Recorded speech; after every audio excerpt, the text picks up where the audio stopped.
Hello बच्चों, आज की इस क्लास में हम लोग बात करने वाले हैं प्रोजेक्टाइल मोशन के एमसीक्यू क्वेश्चन के ऊपर। बहुत सारे एमसीक्यू क्वेश्चन हम लोग आज सॉल्व करेंगे और ये सारे क्वेश्चन उसी कंसेप्ट के ऊपर बेस्ड है जिसके ऊपर हम लोगों ने पहला वीडियो और दूसरा वीडियो बनाया। पहले वीडियो और दूसरे वीडियो में जो कुछ समझाया गया उसी के ऊपर आज हम लोग एमसीक्यू प्रॉब्लम को सॉल्व करने वाले हैं। तो सबसे पहला क्वेश्चन हम लोग लेते हैं। An aeroplane flying at a constant speed release a bomb. As the bomb moves away from the aeroplane, it will always be vertically below the aeroplane only if the aeroplane was flying horizontally. Always be vertically below the aeroplane only if the plane was flying at an angle of 45 degree. Always be vertically below the aeroplane. Gradually fall behind the aeroplane if the aeroplane was flying horizontally. तो यहाँ पर चार option दिए गए हैं, इनमें से कौन सा ऑप्शन करेक्ट है।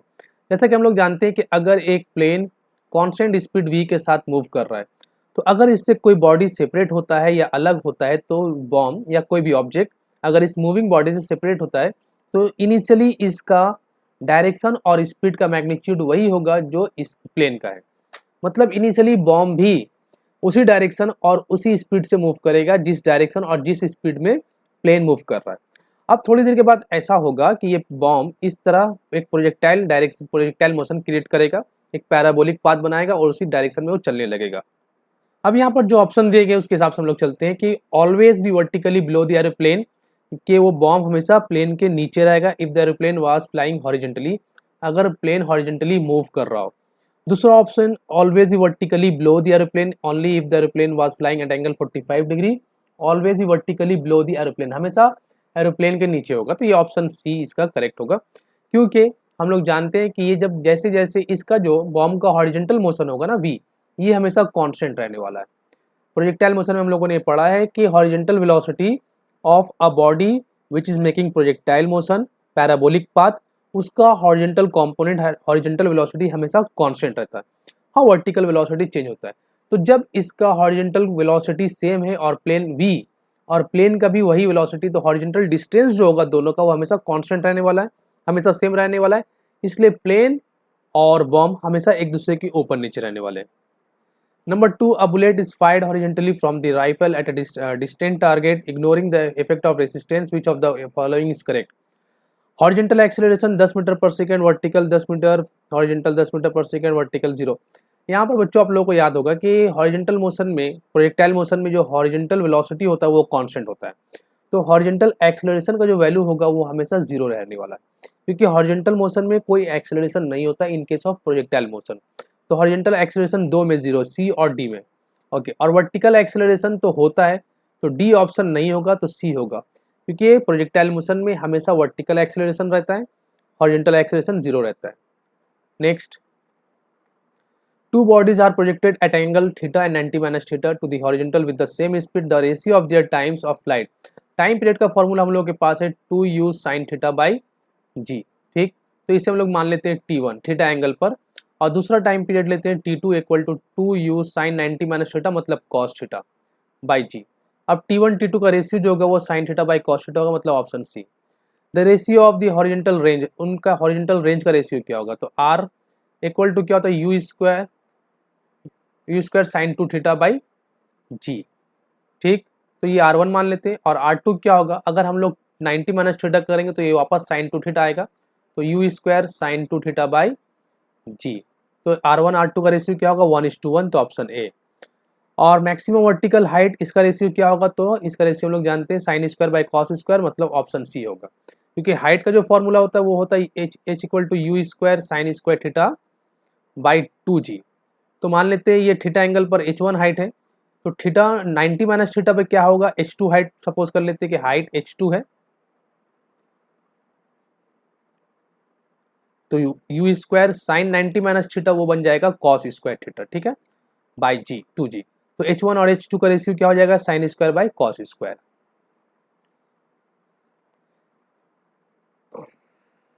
3 4 5, ठीक है।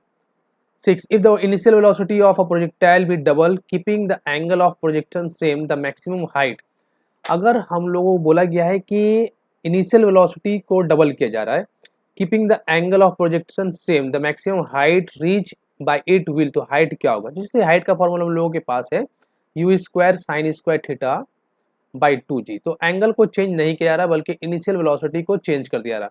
और कितना गुना इंक्रीज किया जा रहा है, डबल किया जा रहा है। तो अगर हम लोग उसे डबल कर लेते हैं तो एच डैश जो होगा वो 4u² sign square theta by 2g, और u square sine square theta by 2g जो है वो तो h के बराबर है, तो h डैश क्या हो जाएगा, 4 टाइम्स ऑफ h हो जाएगा, मतलब हाफ और quadruple double remains the same, तो option B. Question number 7, a particle is projected such that the horizontal range and vertical height are the same, then the angle of projection is, horizontal range और vertical height ये दोनों same है, तो h का formula क्या होता है, u square sine square theta by 2g, और रेंज का फॉर्मूला क्या था, r equal to u square sine 2 theta by g। अगर h और r इक्वल है तो हम लोग लिख सकते हैं ना कि u square sine square theta by 2g ये इक्वल होगा यू स्क्वायर साइन 2 थीटा, तो इसे 2 साइन थीटा कॉस थीटा में चेंज कर लेते हैं बाय g। अब अगर हम लोग कैंसिल करना शुरू करते हैं तो g और g cancel, u square cancel, एक साइन इससे कैंसिल, तो यहाँ पे हम लोगों को मिलेगा sine theta by 2 equal to 2 cos theta, और यहाँ से बन जाएगा tan थीटा इक्वल टू 4, मतलब theta equal to tan inverse 4, तो कौन सा ऑप्शन करेक्ट हुआ, A. A projectile fired with initial velocity v at some angle theta has a range r. If the initial velocity be double at the same angle of projection, then the range will be, तो simple सा concept है, height और range के case में, दोनों के case में जो फॉर्मूला बनता है ना वो you square sine square theta by 2g, ये हाइट का फॉर्मूला है, और रेंज का फॉर्मूला क्या होता है, R equal to u square sine 2 theta by g, हम लोग जानते हैं ये फॉर्मूला है। अब अगर बच्चों u को डबल किया जाए तो सिंपल सा कंसेप्ट है, 4 टाइम्स इंक्रीज हो जाएगा, चाहे वो हाइट हो चाहे वो रेंज हो, तो इसका ऑप्शन कौन सा होगा, D. The time of flight of a projectile on an upward inclined plane depends on, ये एक इंक्लाइंड प्लेन है अगर मान लेते हैं, और यहाँ पर एक ऑब्जेक्ट को प्रोजेक्ट किया जा रहा है कुछ एंगल थीटा से, मान लेते हैं ऐसे करके प्रोजेक्ट किया जा रहा है, ठीक, तो ये क्या होगा, एक प्रोजेक्टाइल पाथ बना करके यहाँ पर पहुंचेगा, तो ये जो बोला जा रहा है कि द टाइम ऑफ फ्लाइट, ये जो टाइम लगेगा इसको फ्लाइट करने में वो किस पे डिपेंड कर रहा है, तो angle of inclination of the plane इसके ऊपर डिपेंड कर रहा है, ठीक है बिल्कुल। एंगल ऑफ प्रोजेक्शन थीटा के ऊपर, ये थीटा के ऊपर डिपेंड कर रहा, the value of acceleration due to gravity, बिल्कुल, तो मतलब कौन सा होगा, option D, all of the above is correct. A particle with an initial velocity v naught in a plane is subjected to a constant acceleration in the same plane. Then in general the path of the particle would be circle, straight line, hyperbola, parabola, तो option C parabola। At the highest point on trajectory of projectile, its potential energy is maximum, kinetic energy is maximum, total energy is maximum, kinetic energy is maximum। Highest point, एक projectile motion का जो highest point होता है वो वहाँ पर कि kinetic energy potential energy दोनों में से कौन मिनिमम होगा कौन मैक्सिमम होगा, ये हम लोगों से पूछा जा रहा है। तो मान लेते हैं कि कुछ एक ऑब्जेक्ट को कुछ इस तरीके से प्रोजेक्ट किया गया है, तो जब इस ऑब्जेक्ट को ऐसे प्रोजेक्ट करेंगे तो हम लोग जानते हैं इसका पाथ कुछ ऐसे बनने वाला है, तो ये इसका एक मैक्सिमम हाइट होगा। और जब भी कोई ऑब्जेक्ट नीचे से ऊपर की तरफ जाता है तो उसका वेलोसिटी सिंपल सी बात है डिक्रीज होता है, लेकिन यहाँ पर क्या होगा कि एक ऑब्जेक्ट अगर v वेलोसिटी से ऐसे थ्रो किया गया है तो इसका दो कंपोनेंट बनता है, ये अगर थीटा है तो ये v cos थीटा हो जाता है, और यहाँ पर ये v sin थीटा होता है, ठीक है। तो सब मान लेते हैं कि v का वैल्यू सपोज कर लो, ऐसे हम लोग मान रहे हैं कि v का वैल्यू 10 है, और इसको हम लोग मान लेते हैं कि ये 4 है और ये 6 है, ऐसा सपोज कर लेते हैं, ऐसा होता नहीं है, हम ऐसा मानते हैं इस प्रॉब्लम को समझने के लिए। हाईएस्ट पॉइंट पे हम लोगों ने ये पढ़ा है कि हाईएस्ट पॉइंट पे वर्टिकल वेलोसिटी 0 होता है, ये जो v sin थीटा है ना ये 0 हो जाता है क्योंकि ये हाईएस्ट पॉइंट है, और हॉरिजॉन्टल वेलोसिटी जो है वो हाईएस्ट पॉइंट पे रहता है, और ये भी हम लोगों ने पढ़ा है कि हॉरिजॉन्टल वेलोसिटी जो होता है उसका जो वैल्यू होता है वो हमेशा कांस्टेंट रहता है, तो मतलब हमको हाईएस्ट पॉइंट पे जो वेलोसिटी मिलने वाला है वो 4 मिलने वाला है, ठीक।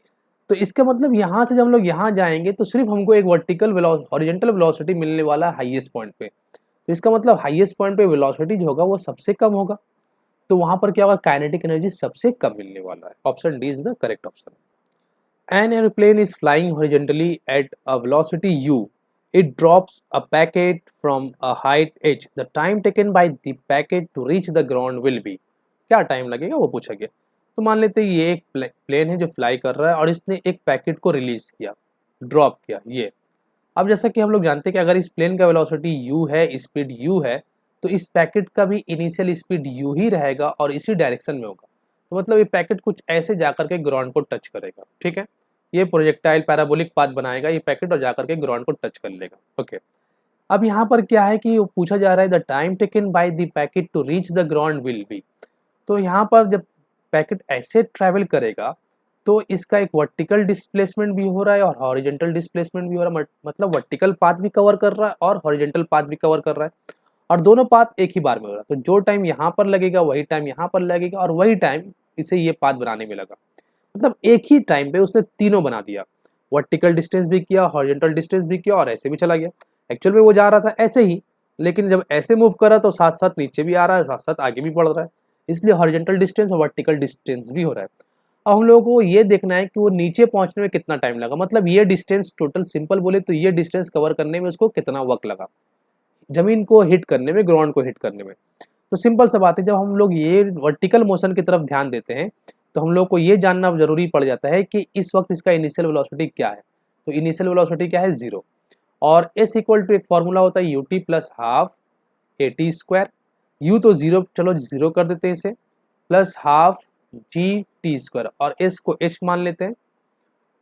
h दिया है कुछ, हाइट h, तो s को h मान लेते हैं। तो 2h बाई जी का रूट ये क्या बन जाएगा, t। तो कौन सा option, root over th by g, option A is the correct option. One stone is projected horizontally from a 20-meter high cliff with an initial speed of 20 meter per second. A second stone is simultaneously dropped from that cliff. Which of the following is true? Both strike the ground with the same velocity. The ball with initial speed 10 meter per second reaches the ground first. Both the balls hit the ground at the same time. One cannot say without knowing the height of the building.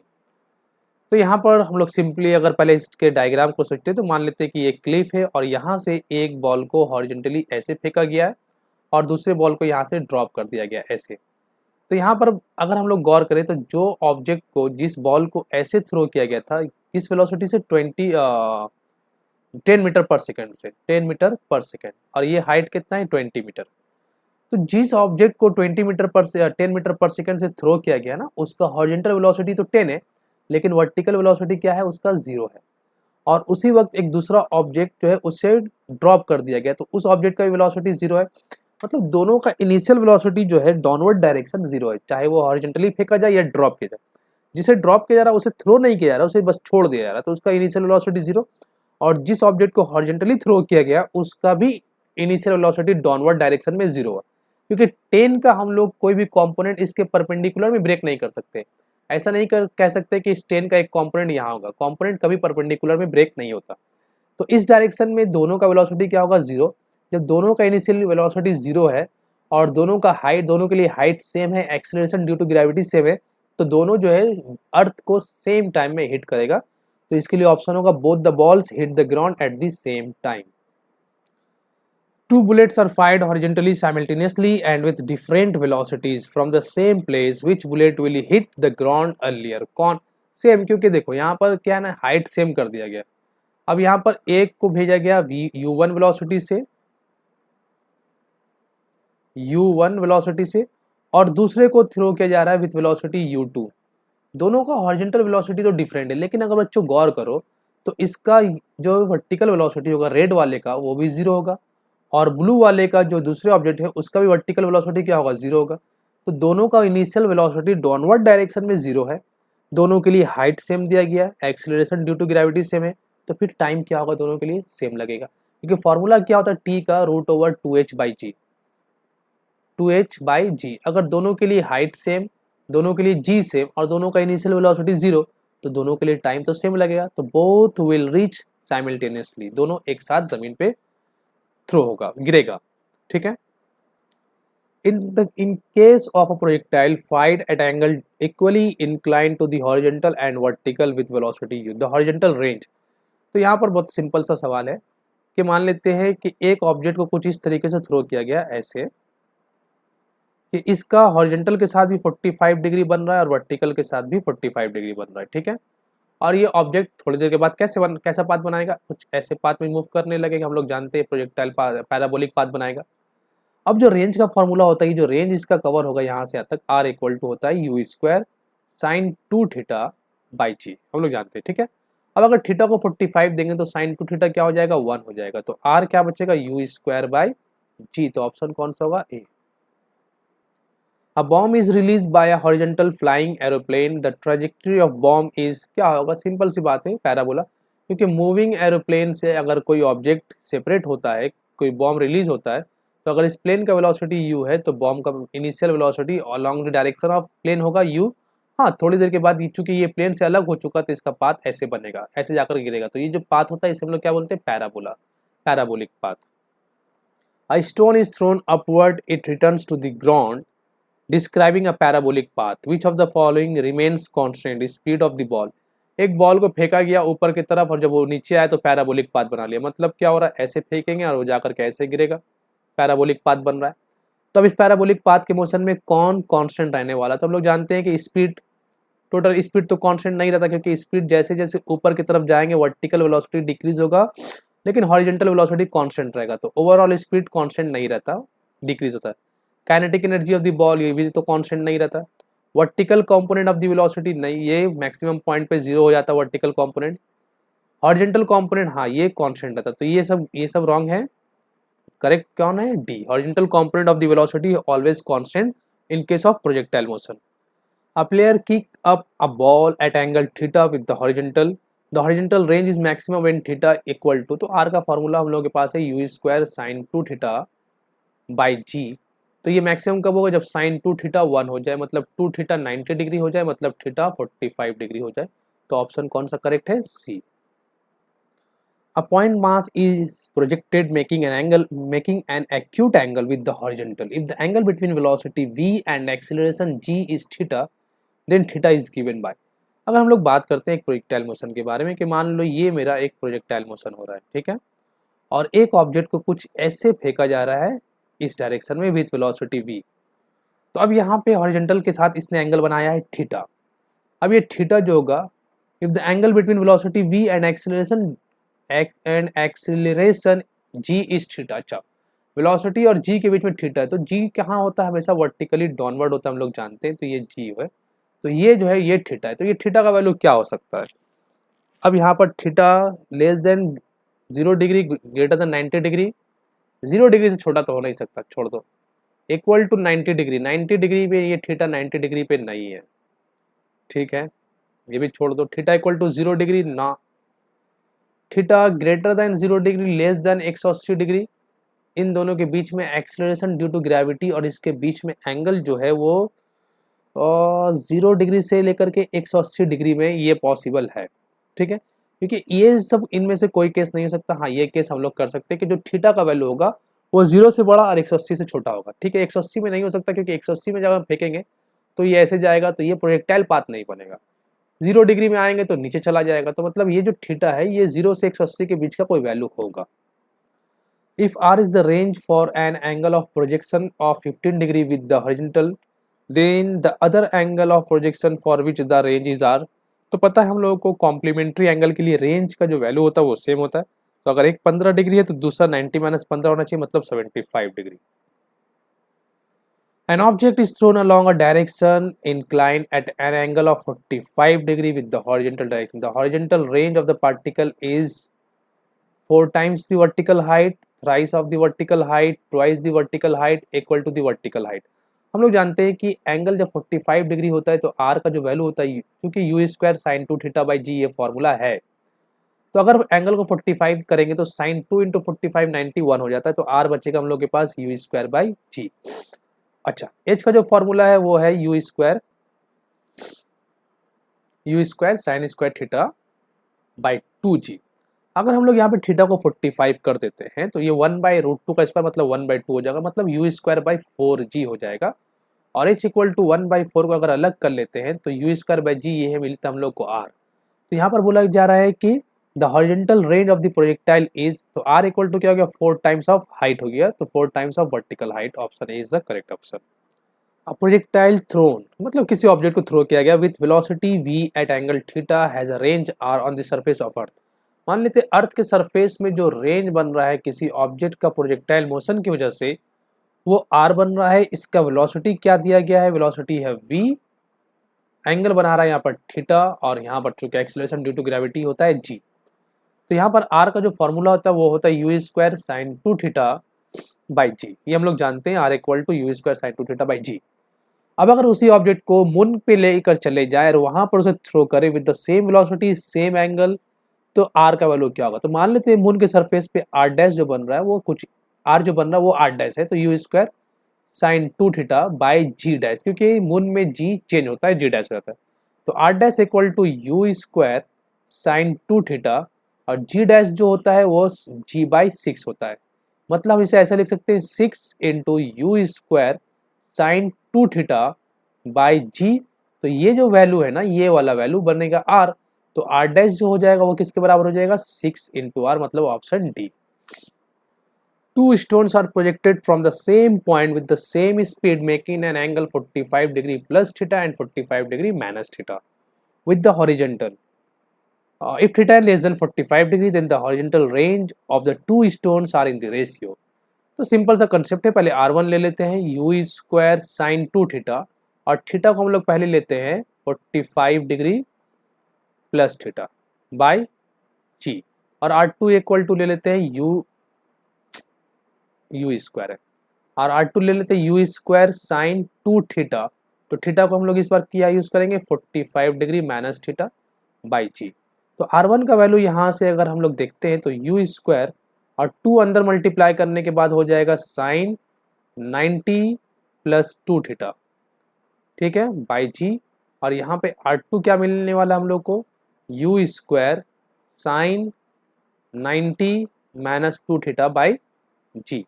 ये R1 जो होगा ये क्या बन जाएगा, u square sine 90 plus theta, second quadrant नाम change, u square cos theta by g cos two theta.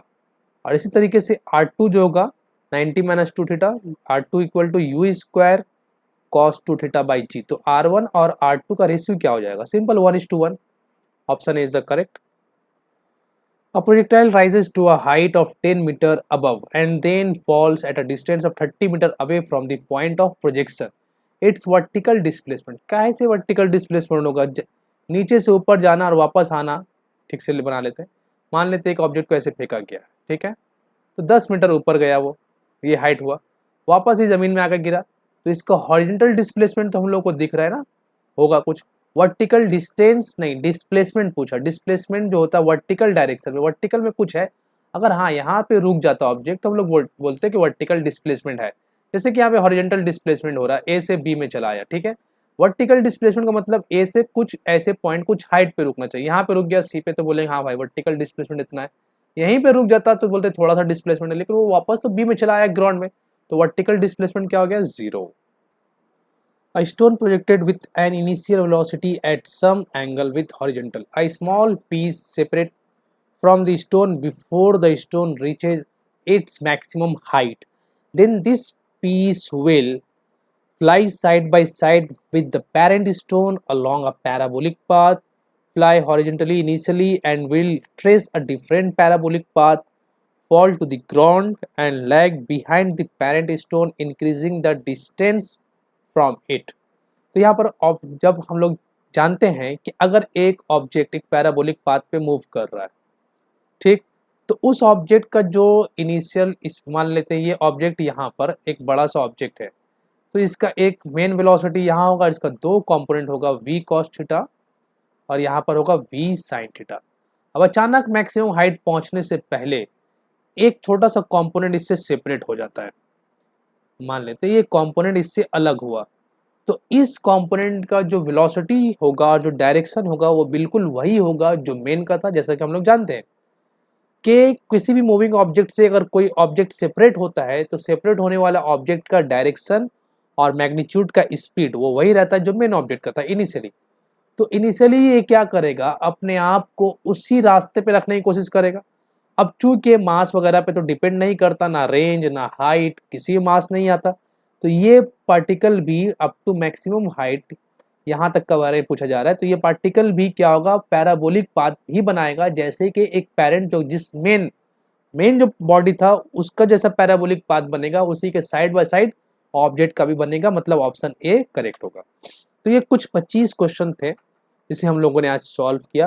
अभी बहुत सारे MCQ प्रॉब्लम हैं जिसे हम लोग सॉल्व करेंगे आहिस्ता आहिस्ता। तो आज हम लोग सिर्फ 25 क्वेश्चन किया है, अगले क्लास में कोशिश करूंगा ज़्यादा से ज़्यादा प्रॉब्लम को सॉल्व करने के लिए। तो मिलते हैं हम लोग फिर नेक्स्ट वीडियो में।